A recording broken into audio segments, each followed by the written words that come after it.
위클리 만길이고요. 지금 동시호가 구간에서 약간의 출렁임은 좀 보이네요. 양대시장 마이너스권에서 마감 대기하다가 또 다시 변동이 나오고 있습니다. 오늘은 이런 날이니까요. 결국엔 오늘 던진 메시지가 더 중요하겠죠. 시장에 대한 해상도를 높여보겠습니다. IBK 투자증권 분당 WM센터 한정남 차장 모십니다. 차장님 어서 오십시오. 안녕하세요. 네, 반갑습니다. 네. 오늘 역대급 뉴스 잔칫날 벌인 것 같습니다. 네. 그렇죠. 속보도 많았고 실적도 많았고 그렇죠. 그렇죠. 예. 그 가운데 이제 새벽부터는 테슬라, 구글 확인하셨을 거고 그리고 아침에는 SK 하이닉스까지 확인하셨을 것 같은데요. 의미 좀 찾으셨나요? 어느 때보다도 실적에 대한 의미가 강하게 나타나고 있는 그런 오늘 하루 특히 그러지 않았나라는 생각이 듭니다. 지금 한국 시장에서 반영되고 있는 가장 큰 이슈 화두는 관세와 실적이죠. 그 안에서 이제 조금 예상치 못했던 깜짝 서프라이즈가 나오면 주가에 좀 빠르게 반영되고 있는 것이 특히 HD 현대그룹이 오늘 좀 유난히 그쪽에서 특히 강하게 반영해 갖고 있는 모습입니다. 테슬라 실적부터 한번 살펴볼까요? 예. 네. 일단은 시장 분위기가 글로벌 시장 분위기는 어떤지 한번 살펴보면 매출이 YOY 기준으로 12% 빠졌고 영업이익률은 42%가 감소했다. 사실 뭐 이미 이번 달 초에 2분기 인도량이요 13% 정도 감소했던 것이 공론화됐었기 때문에 매출이 줄어들 것이라는 것은 당연히 예상됐었던 상황이고 실적도 테슬라가 뭐 엄청난 깜짝 이익을 발표해서 뭐 PER 10배, 20배 이런 기업이 아니지 않습니까? 그것보다는 그래서 실제로 테슬라가 실적 발표했었을 때 시간에서 별 반응이 없었어요. 핵심은 콩콜이었습니다. 콩콜. 그래 너네 진짜 안 나올 수도 있지. 그렇지만 앞으로 어떻게 할 건데 라는 부분에서 뚜렷한 해답을 주지 못한 것 같습니다. 지금 테슬라가 여기까지 밀려내렸던 것에 대해서 정부 효율성에 들어가서 거기서 시너지를 일으키다가 이제 빠져나왔고 그런 다음에 좀 창당 준비한다 뭐 이렇게 되면서 지금 현 정부가 약간 척을 지고 있는 그림이잖아요. 이것이 불편했는데 실적이 감소된 이슈 중에 하나가 정부로부터 받는 보조금으로 지원받는 배출가스 규제 크레딧 수익 감소가 됐다는 것. 이게 이제 앞으로 이제 어떻게 될지 모르니 그나마 실적을 지켜냈었던 부분인데라는 부분과 이제 인공지능을 통한 앞으로의 이제 R&D 프로젝트 이런 거에서 투자에 대한 이야기는 있는 게 좋은 건 알겠는데 이것이 수익화되는 것, 특히 이제 로보택시와 관련돼서 이런 것들이 시장이 원했던 답이 나오질 않고 있어요. 커가는 건 맞지만 그건 이미 알고 있었고 이것에 대해서 좀 더 뾰족한 테슬라만이 갖고 올 수 있는 경쟁력으로서의 무언가가 이야기가 나올 줄 알았는데 지금 뭐 해결 중, 협력 중, 확장 중 저희 화면에도 그렇게 나오네요. 저런 말은 누구나 할 수 있는 거잖아요. 머지않아 무얼 하겠다라고 말했었던 일론 머스크의 과거의 습관 대비해서 본다면 이 부분에 대해서 좀 테슬라가 시간에서 많이 하락하고 있는 것 같습니다. 자, 이제 우리나라에서는 정반대의 일이 있었죠. SK 하이닉스의 정말 놀라운 실적 발표가 있었는데요.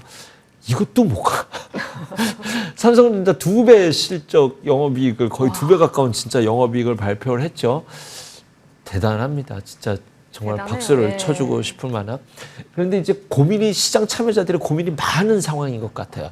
삼성전자가 최고 실적 발표하면 주가 꼭지다라는 이야기가 있거든요. 그래서 그런 것들이 SK 하이닉스 일단 투영되는 것이 아닌가. 안 그래도 불편했는데 얼마 전에 골드만삭스가 한마디 했었던 것이 잔상에 남아서 오늘 외국인의 수급은 좋지만 실적도 좋은 것도 알겠는데 지금 여기서 오늘 참 좀 치고 나갈 수도 있지 않을까 내심 기대도 했었는데 미리 조정의 부분에 대해서 선반영이 되어서 하지만 시장이 좀 다양한 색깔에서 반응하고자 하는 이슈 때문에 이렇게 좀 조급하지 않게 좀 차분하게 그리고서 좀 잠시 후에 말씀드리겠지만 우리나라 지수가 여기서 더 달려가기 위해선 플러스 알파가 필요하잖아요. 맞아요.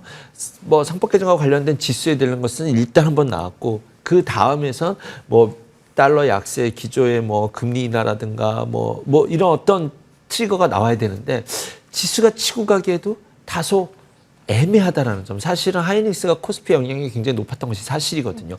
그런 부분이 복합적으로 작용한 그런 날이 되지 않았나는 생각이 들어서 현 시점에서 본다면 내일 뭐 하루 이틀 사이에 바로 돌아서지 않는다면 하이닉스는 이러한 고민을 가진 채 뭐 급하게 떨어진다. 골드만삭스 말이 맞아요. 고평가입니다. 이런 이야기를 할 상황은 아닙니다. 이 실적이 보여준 것처럼 그렇죠. 매니저 입장에서도 함부로 SK 하이닉스를 포트에서 비워낼 수는 없다라는 것은 인정은 됐지만 이 지수와 함께 더불어서 올라가기 위해선 적어도 시간이 필요할 것이고 지수 관점에서 다양하게 지켜볼 이슈들이 좀 남아있다라는 고민들이 오늘 SK 하이닉스의 음봉이 의미있지 않을까 생각합니다. 그리고 주가 자체도 엔비디아를 쫓아가기보다는 TSMC에 대한 그 어떤 베타가 더 높아서 요것과 관련된 TSMC는 좀 어저께는 좀 좋았지만 좀 묵직하게 움직이는 경향이 있기 때문에 그런 것도 감안해 둬야 되지 않을까 생각해 봅니다.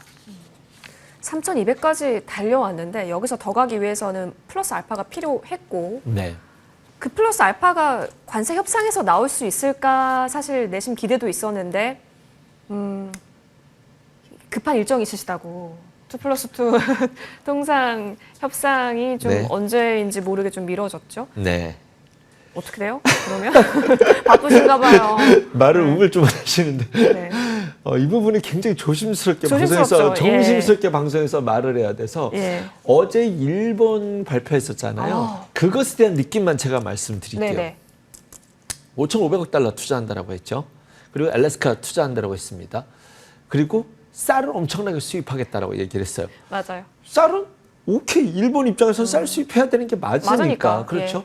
우리 입장에서는 쌀을 우리나라 쌀 수입 못 늘릴 상황이죠. 그걸 아마 딴지를 걸고 있을 것 같다라는 느낌은 드는데 쌀을 늘리기는 굉장히 쉽지 않습니다. 우리나라 자국에 대한 그것도 보호할 뿐만이 아니라 글로벌 국가들과 이게 좀 협의가 되어 있는 과정이 있었기 때문에 그럼 이제 우리가 쌀 대신 수입할 수 있는 건 엄청 많이 LNG를 수입할게 라는 것과 일본이 하는 거 일정 수준만큼의 우리나라도 알래스카 투자는 들어가야 되지 않을까라는 것이 관광주들이 좋았던 부분인데 지금 이 15%를 만들어낼 때 트럼프 대통령이 뭐라고 그랬냐면 5,500억 달러 투자했는데 그중에서 이익이 나는 수익이 나는 부분의 90%는 미국의 맞아요. 이익이다라는 말한 것이 예. 너무나도 이게 일단 5,500억 달러라는 투자도 어마어마한 거거든요. 그런데 이제 우리나라는 지금 얘기한 게 1,000억 달러란 말이에요. 10달러 그렇다고 이상이라고 한다면. 네, 했지만, 1,000억 네. 달러 이상이라고 했으니 네. 뭐 더 이따 칩시다. 예. 이것이 그 수준까지 맞춰낼 수 있느냐. 그래서 아침에 기아를 놓고 제가 굉장히 고민을 많이 했었어요. 우리가 일본과 같은 수준이 나오느냐가 핵심이에요. 그렇겠죠. 관세라는 부분이 예. 그동안 우리나라 20% 관세 때린다고 했었을 때 자동차주 왜 안 빠지냐고 저한테 물으시더라고요, 손님이. 일본과 똑같은 관세율로만 맞으면 크게 악재라고 볼 수는 없습니다. 우리가 가장 경합하는 것은 도요타이기 때문에 그러니까, 예. 그거 막 일본과 똑같이만 맞출 수 있다면 크게 악재는 아닙니다. 지금 이제 자동차가 빠지는 게 우리가 그 수준을 맞출 수 있느냐라는 고민이 반영이 될 수밖에 없지 않나라는 부분과 진짜 이 부분에서는 좀 복잡합니다. 우리나라 입장에서도 1,000억 달러 투자했었을 때 수익금의 90%를 가져와라고 한다면 그걸 알고 거기다 도장을 찍기가 쉽지가 않다는. 근데 사실은 그 뒤에 일본은 이런 생각을 할 거예요. 일단은 투자를 하겠다고 한 다음에 5,500억 달러잖아요. 한 100억 달러 일단 이렇게 시작한 다음에 트럼프 정권 레임덕이 오거나 중간 선거 끝나면 그 다음부터는 뭐 속도라는 것이 이제 무한정 늘리면 되니까 일단 도장 찍는 게 우선이었다는 생각을 할 수도 있을 것 같습니다. 그런 기술적인 해석이라면 우리나라도 조금 그런 기술적인 부분에 염두를 둬야 되는데 지금 현재 과정이 쉬워 보이지가 않는다는 거에서 지금 현재 시장 분위기에서는 관세가 어떻게 해결이 되느냐. 적어도 일본만큼은 나와야지 된다라는 것이 핵심 포인트입니다. 만약에 일본보다 좋다 10% 나온다, 그날 자동차주 급등 나올 겁니다. 장난 아니게 갈 것 같아요. 눌려 있었던 서름이 폭발하지 않을까요? 장난 아니게 간다라고 표현은 좀 그 정도는 아니겠지만 뭐 어쨌든 네, 그런 기대감과 우려감이 상존해 있다. 그래서 지금 이 부분을 매우 예의주시해서 보고 있구나라는 정도로 이 시장을 해석하시는데 판단에 참고해 주셔야 될 것 같습니다. 그럼 지금은 그냥 보유를 해야 되는 단계는 아닌 거예요? 자동차요? 네. 자동차 완성차 네. 들고 있어야 된다라고 들고 있어야 저는 된다? 생각을 합니다. 네, 네네. 여기서 지금 갖고 있는 거를 뭐 지금 우리가 불리하다라는 걸로 팔 상황은 아니다라는 네. 생각은 전제로 비중이 너무 크시다고 한다면 뭐 조금은 뭐 모르겠지만 저는 아직은 도망칠 사항은 아니다라고 생각합니다. 왜냐하면 우리나라도 저관세율만큼은 예. 반드시 지켜야 되고 미국 입장에서도 무리하게 지금 유럽과 관련돼서도 15% 얘기 나오고 있거든요. 이게 무슨 뜻이냐면 전 세계가 지금 15% 정도의 합의를 보자라고 맞아요. 예. 분위기가 만들어지고 있어요. 미국이 진짜로 재정이 무너져서 시스템 붕괴가 일어나면 전 세계에 살아남을 나라가 하나도 없지 않습니까? 그렇기 때문에 미국이 저렇게까지 딴지를 걸면 전 세계가 십시일반해서 그래 다 똑같이 미국과의 상대의 경합이 아니라 옆에 국가의 경합이 진짜 중요하잖아요. 우리가 다 한 숟가락씩 도와주면 그건 똑같다고 치자라는 것으로 유럽과 그죠. 뭐 이렇게 하는 주변국들이 타협을 만들어가는 것이지 않냐 이런 분위기거든요. 다 15로 지금 수렴이 되고 있으니까 네. 한국이 15로 수렴이 되느냐가 핵심 관건이라고 생각이 듭니다. 다시 맞습니다. 한번. 네.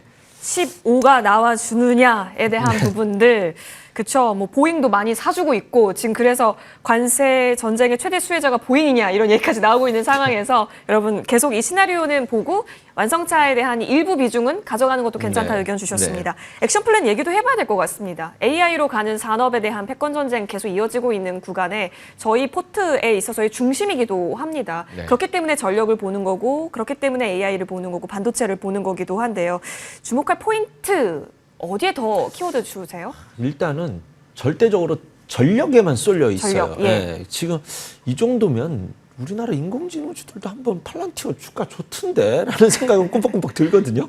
근데 소프트웨어 쪽이 지금 한국에서는 조금 무겁게 있습니다. 여전히 저는 눈여겨서 보고 있는 섹터 예. 중이 AI 소프트웨어면 틀림이 없는데 이 정도면 움직이지도 할 만한데 라는 전제로 지금 이제 움직이는 건 어쨌든 전력기기. 지금 네. 얼마 전에 HD 현대 일렉트릭이 실적도 조금 기대에 못 미쳤었고 담합 이슈가 있어서 한번 꺾였는데 이 AI 액션 플랜과 관련돼서 주가가 움직일 수 있느냐 하는데 주가가 진짜 대장은 쉽게 꺾이지 않습니다. 정말로. 제가 전날 음봉 맞은 날 조금 조심해야 된다는 말씀을 드렸었는데 진짜 그 명언은 까먹으면 안 돼요. 대장은 절대 쉽게 죽지 않는다라는 대장이다. 그것은 네. 잘 지켜내고 있다라는 점. 저것과 관련돼서 절대적으로 전력기기와 관련돼서는 인프라를 투자하겠다, 규제를 완화해주겠다라는 데 초점을 맞췄고 특이했던 이야기는 이거죠. 이념적 편향을 배제 조치하겠다, 미국적 가치를 보호하는 명분에 허위 정보를 지침을 삭제하겠다. 이게 뭐냐면 중국 거는 못 쓰게 하겠다는 뜻입니다. 인공지능 프로그램에 대해서 중국이 미국 시장을 침해하는 일은 절대로 못 가게 할 거야 라는 부분과 전력기기에서는 확실하게 이쪽 섹터는 수혜를 보고 있다는 점에서 봤었을 때 이제 여전히 전력 쪽은 살아있다. 담합의 이슈를 이제는 흡수해냈다라고 해석이 가능할 것 같습니다. 전력. 강하죠. 강할 수밖에 없고 대장은 쉽게 죽지 않는다. 대장은 대장이다. 그럼 여전히 대장 관점 포인트는 있어 보입니다. 자, 반도체 바이오 2차 전지 다 중요해진 시점이 왔습니다. 그 가운데 바이오 얘기 나눠보고자 하는데요. 삼바가 어제 이 시간에 실적을 냈는데 좋더라. CDMO만으로 이렇게 끌고 갈 수 있을까? 근데 사장님 진짜 궁금한 게 요즘 바이오에 관통하는 핵심은 플랫폼인 것 같은데 네. 그 가운데 실적 잘 나오고 있는 삼바나 그리고 앞으로 기대되는 셀트 같은 경우는 우리가 지금 비중을 어떻게 가져가야 돼요? 글쎄요. 플랫폼은 원래 이번 바이오 사이클의 대장이 플랫폼이었기 네. 때문에 알테오젠 시작으로 그죠. 삼천당 지아 이노베이션이라든가 어마어마하게 다 플랫폼 있죠. ABL 바이오, 애플 바이오 다 마찬가지로 이런 기업들이 지금 ABL 바이오 오늘 제 느낌 좀 과하지 않나라는 느낌이 솔직히 있긴 있는데 예? 지금 저것이 전환우선주 상장 이슈가 있어서 다음 주 월요일이면 예. 공매도가 미리 나올 수 있다는 점까지 감안하면 그 물량을 역공격으로 지금 치고 올라간 것인데 진짜 대단하다. 수급 싸움도 네, 오늘 더 대단하구나라는 강했죠. 생각도 듭니다. 어쨌든 지금 시장의 화두가 관세에 대한 불편함과 실적에 대한 불편함이 이 우려가 상존하잖아요. 실적이 잘 나서 주가가 올랐으니까 와 실적 좋으니까 간다라고 하지. 실적이 조금 미끄러서 빠지는 종목들도 여기저기서 나오고 있는데 그런 종목들은 안 보이지 않습니까? 네. 내 종목이 그렇게 되면 어떡하지라는 우려 또한 시장에 상존해 있거든요. 그런데 바이오 섹터가 거기에 대해서 확실히 비껴나있죠. 바이오를 실적의 기대감으로 보는 종목은 삼바 하나 정도밖에 없지 않습니까? 그 외에는 실적과는 무관할 수 있고 그다음에 관세도 내년에 얘기하자고 했잖아요. 트럼프 대통령이 바이오 관세에 대해서는. 네. 그렇기 때문에 이쪽과 관련돼서는 이제 좀 둘 다 피해 이제 좀 리스크 완충 지역이 네. 바이오 섹터다라는 것 속에서 오늘은 삼성바이오로직스를 한번 좀 말씀드리고 싶은데 실적이 아주 똘망똘망하게 잘 나왔습니다. 똘망똘망. 그 안을 가만히 살펴보니까 3공장까지 풀가동이고 4공장도 우리가 기대했었던 만큼 나오고 있고 5공장도 지금 돌아가고 있는데 올 하반기에는 6공장을 수주하겠다. 지금 삼성바이오로직스가 갖고 있는 CDMO 사업이라는 것은 제조업으로 봐야 되는 네네. 거잖아요. 그런데 제조업인데 아주 탄탄한 수주가 탄탄하게 깔려 있고 추가 수도 따박따박 나올 수 있는 글로벌 탑 제조업이에요. 반도체 TSMC 그렇죠, 같은 거죠? 그렇죠. 예. 아유 맞습니다. 그 말 할까 말까 제가 고민했는데 반도체 TSMC 같은 기업인데 이제 TSMC 정도까지 사실 성장 같이 이라고 말할 수는 없겠지만 여기에 공장을 확실하게 따박따박 지어 나갈 수 있는 그 기초 체력과 그 물량 수주 물량이 탄탄히 확보된 기업은 독보적으로 삼성바이오로직스라는 걸 잊으시면 안 될 것 같습니다. 그러니 그런 제조업의 특징이 증설이 최대 호재거든요. 증설할 수 네. 있다는 것이. 그래야 추가적인 수주를 또 받아내고 또 받아낼 수 있기 때문입니다. 물량을 안정적으로 한 번에 많이 수주를 받아야 그쪽 오더를 주는 입장에서도 단가 싸움에서 유리하기 때문이죠.